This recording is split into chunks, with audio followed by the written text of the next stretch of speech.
자본주의에 대해 발표할 문정환입니다. 먼저 이 두 개를 설명하기 전에 간단하게 우리의 경제 체제에 대해서 설명을 해보도록 하겠습니다. 일단 우리는 앞에 했던 내용으로 생산수단을 기본으로 자본주의와 공산주의로 나눠줬죠.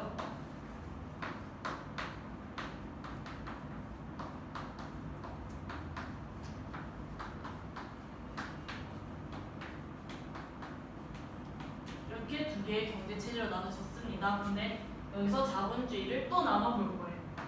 또 나눠보면 여기 초기 자본주의가 있고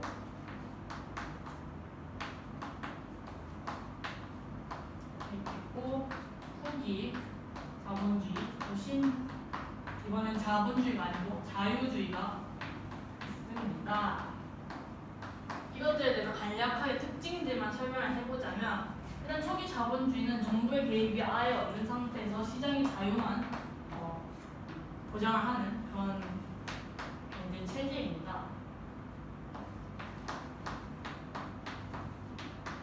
근데 이 초기 자본주의의 문제를 보완해서 나온 자본주의가 후기 자본주의인데요. 여기서는 시장의 자유를 보장하되 여기서 정부의 개입이 시장의 자유보다 많은 영향을 차지하는 그런 경제 체제라고 볼 수 있습니다.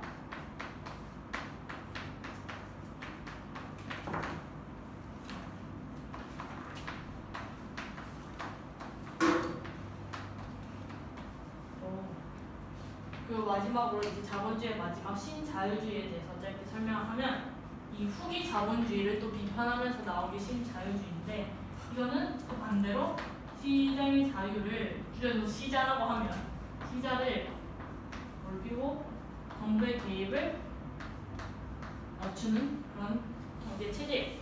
그리고 마지막 공산주의인데, 공산주의도 나누자 치면 여러 가지로 나눌 수 있는데 그냥 복잡하니까 그냥 공산주의 하나를 묶을게요. 공산주의는 그냥 초기 자본주의의 반대로 간다고 생각을 하면 될 것 같아요. 여기서는 시장의 자유는 아예 없고 정부의 개입만 존재하는 그런 경제 체제가 이 공산주의라고 할 수 있겠습니다. 그래서 보면은 이 후기랑 공산주의랑 좀 닮았다고 볼 수 있고, 이 초기랑 신자유주의가 닮았다고 볼 수 있겠죠.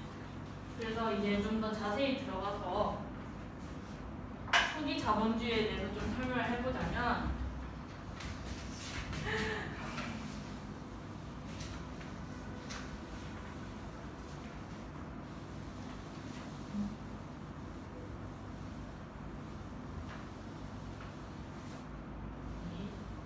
자본주의에 대해 설명을 해보자면, 일단 초기 자본주의는 산업혁명 때 일어났어요. 즉 근대에 일어났다고 볼 수 있겠죠.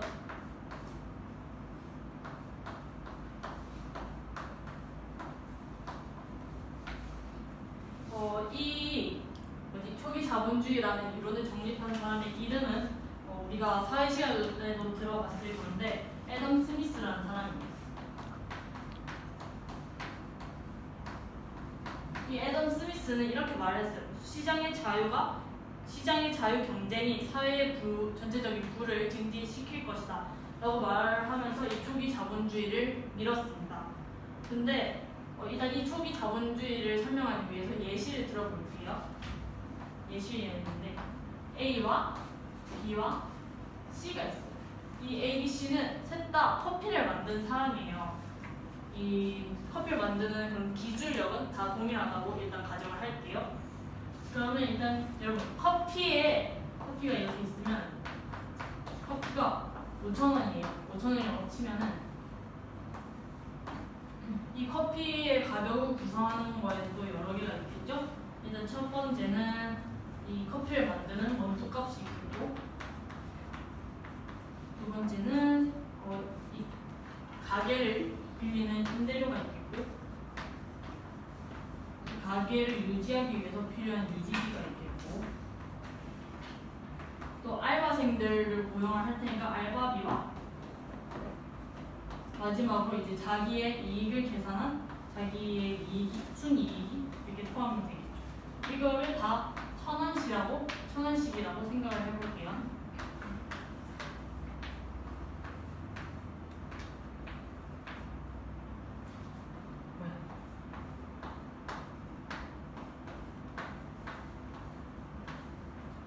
근데 이 ABC가 좀 자기의 이익을 늘리고 싶은 거예요. 근데 그러면 단순하게 생각하면은 그냥 이익을 늘리면 되겠지만 그러면 가격 경쟁에서 지겠죠. 똑같은 맛의 커피인데 그러면 더 싼 가격의 커피를 사겠죠. 누가 더 비싼 가격의 커피를 사겠어요. 그래서 이제 반대로 생각을 해본 거죠. 내가 조금 더 가격을 낮추면 똑같은 맛에 사람들은 더 싼 커피를 찾게 될 테니까 그럼 더 싼 커피를 사게 될 거고 결국 남들 하나 팔 때 내가 두 개를 팔면 나의 이익은 더 많아지는 거니까 자기의 이익을 한 800원 정도로 줄여볼게요. 800원 정도로 줄였어요. 그래서 막 이 가격 경쟁에서 승리한 이걸 C가 했다고 쳐봅시다. 그럼 C가 가격 경쟁에서 승리를 해서 막 더 팔고 있었어요. 근데 그래서 막 더 팔고 있었는데 갑자기 A가 가격을 훅 떨어뜨려 버린 거예요. 자기도 이익을 낮췄는데 이것보다 이익을 낮추면은 손해일 텐데 어떻게 그렇게 낮출 수가 있지라고 생각했는데 알고 보니까 얘가 건물주였던 거예요. 얘가 건물주여서 그럼 얘는 임대료나 그런 걸 낼 필요가 없겠죠. 어차피 자기 땅이고 자기 건물이니까 가게를 유지할 필요도 없고 그냥 자기 건. 그래서 결국 가격 경쟁에서는 A가 승리를 하고 있는 상황이 됩니다. 그래서 이 C는 딱 방법이 두 개밖에 없어요. 가격을 더 내리거나 아니면 자기가 업종을 변경하는 것밖에 없는데 이 업종을 변경해도 다른 업종에서도 A 같은 사람이 있겠죠. 건물주라던가 어쨌든 자기의 생산수단이나 자본력을 갖고 있는 사람이 있을 거예요. 그러면 자기 방법은 가격을 내리는 것밖에 없는데 자기가 생계를 유지하기 위해서는 그래서 나는 얘처럼 임대료나 유지비를 깎을 수 없으니까 뭘 깎을 수 있을까 생각하다가 알바비를 깎아버렸어요. 예를 들어서 알바비를 500원으로 깎았어요. 네, 500원으로 깎았어요. 그래도 알바생이 항의를 하고 싶지만 어쩔 수 없는 거죠. 네가 이 돈 받고 일하시면 나가. 네 없어도 일할 사람 많아. 왜냐하면 이 시대는 또 자기가 취업하는 것도 중요한 경쟁이니까. 그래서 어쩔 수 없이 알바생도 500원을 받고 일을 한다고 칩시다. 근데 하나를 간과하지 못한 게 있어요. 이 알바생은 다른 측으로 보면 소비자라는 거예요. 여러분, 소비자가 자기의 이익이 줄었어요. 근데 그러면 돈을 쓰겠어요? 안 쓰지? 특히 이제 임금이 줄면서 자기가 외부에 지출하는 내용을 줄이는데 그 중에서 외식비가 가장 많이 줄게 됐어요. 근데 특히 후식은 내가 먹어도 그만, 안 먹어도 그만인 품목이잖아요. 그래서 후식에 쓰는 돈을 줄이면서 얘를 은근 낮췄더니 이번에 손님이 없어지는 거예요. 그래서 결국 이 띠가 돌게 됩니다. 가격을 인하를 시켰어요. 근데 이 인하를 어떻게 시켰냐? 임금을 삭감함으로써 임금을 줄이면서 이 가격을 인하를 시켰죠. 근데 그랬더니 이 임금을 적게 받은 이 소비자들이 소비가 인식됐어요. 소비가 줄었죠. 그랬더니 우리 자본주의의 가장 큰 문제점이죠. 공급 과잉이 일어나게 됩니다. 이 공급 과잉을 하면은 자기가 많이 공급하는 걸 더 남들보다 더 많이 팔고 하기 위해 또 가격을 낮출 거고 이 가격을 낮추기 위해서는 자기의 이익을 빼고는 굳이 내가 이 가게를 할 필요 없으니까 또 임금을 낮추고 이게 계속 반복이 되는 거예요. 그래서 결국 이게 뭘 일으켰냐? 우리가 아는 경제 대공황이 이렇게 일어나는 거예요. 우리가 앞에서도 이 경제 대공황에서 대해서 누가 발표를 했었는데 그래서 뭐 미국은 뉴디 정책을 하든지 러시아는 공산주의를 하든지 뭐 독일은 또 전쟁을 일으켜서 뭐 다른 나라에 가서 팔든지 그렇게 하죠. 그게 이제 초기 자본주의의 문제점이라고 말을 할 수 있어요. 물론 장점도 있기야 하겠죠. 물론 이 정부의 개입이 없으면 자유롭게 경제를 하게 되면서 가격이 낮아져도 질이 좋은 상품을 생산할 수 있게 되고 그럼 공급자도 좋고 소비자도 좋겠지만 우리는 보이지 않는 자본력 때문에 이런 초기 자본주의의 문제점이 드러나기 시작합니다. 그리고 이 문제점을 고치고자 나타난 게 후기 자본주의인데, 이 후기 자본주의에 대해서 설명을 하자면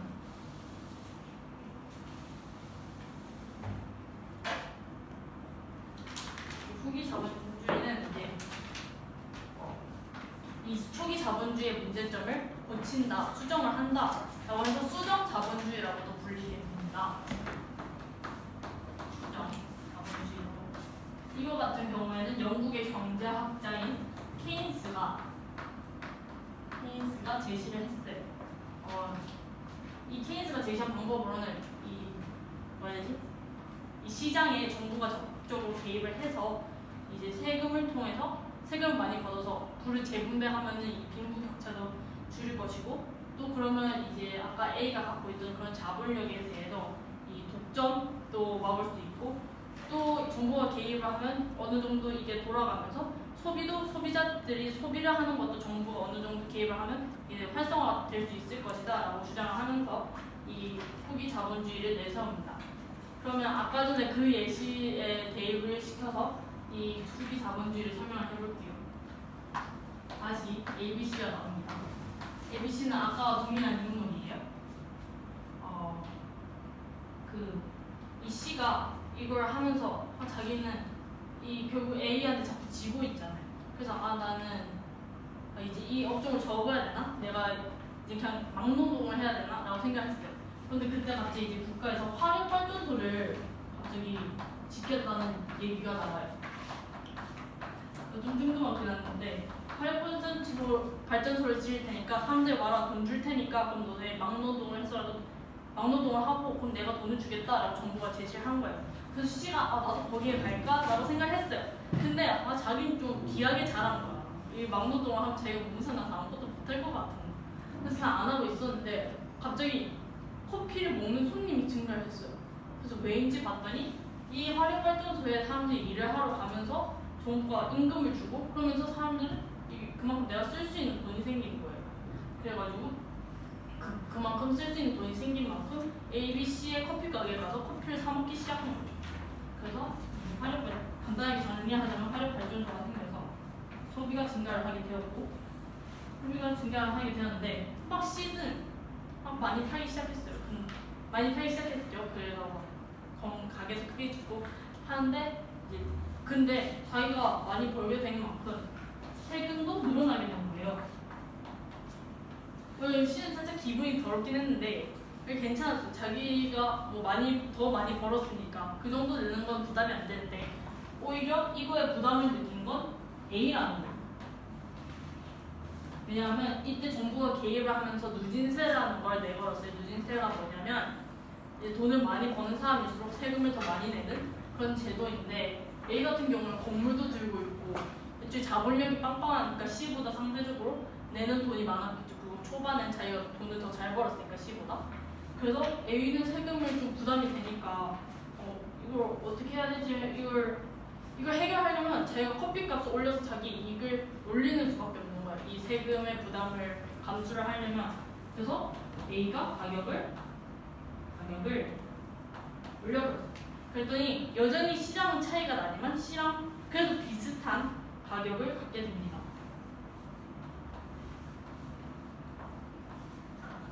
이거에 C는 좀 기뻐했어요. 그리고 우리가 이걸 통해서 알 수 있는 게 정부가 우리 시장에 개입을 함으로써 어떠한 부가 재분배되고 A와 C를 보다 알 수 있는 것처럼 빈부격차의 정도가 줄어들었고, 또 세금을 많이 거둠으로써 국가의 재정도 빵빵해졌다 라고 해서 처음에는 그래서 이게 이거 좀 좋네? 라고 생각했어요. 근데 약간 문제가 생긴 거예요. 아까도 말했지만 C가 많이 팔리니까 사업을 확장해서 가게도 크게 지었고 알바생도 더 고용을 했고, 그 다음에 이제 좀 전문성이 있는 바리스타 3명을 고용했어요. 바리스타 3명 고용해가지고 바리스타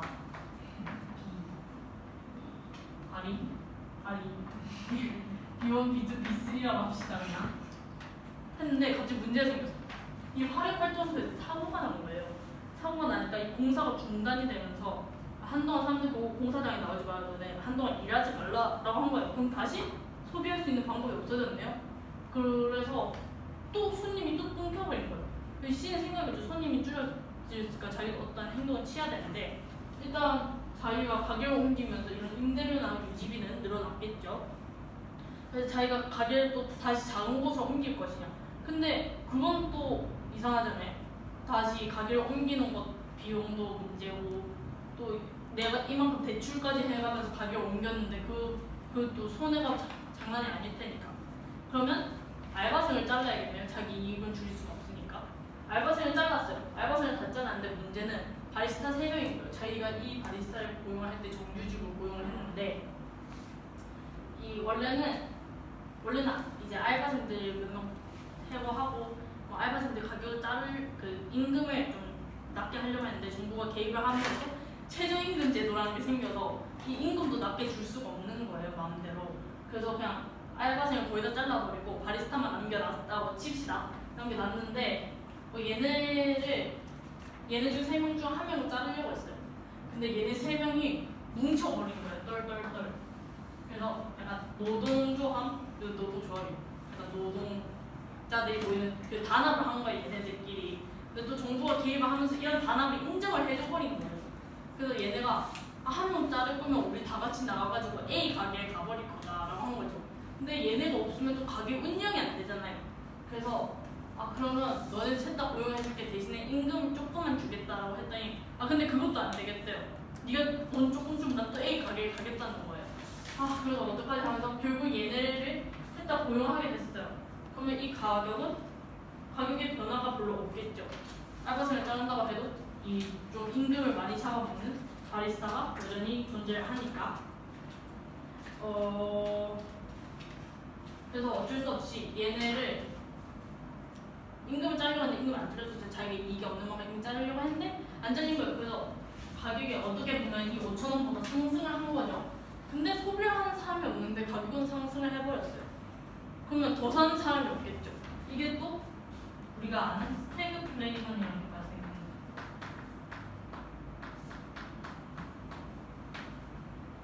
스펠링 뭐지?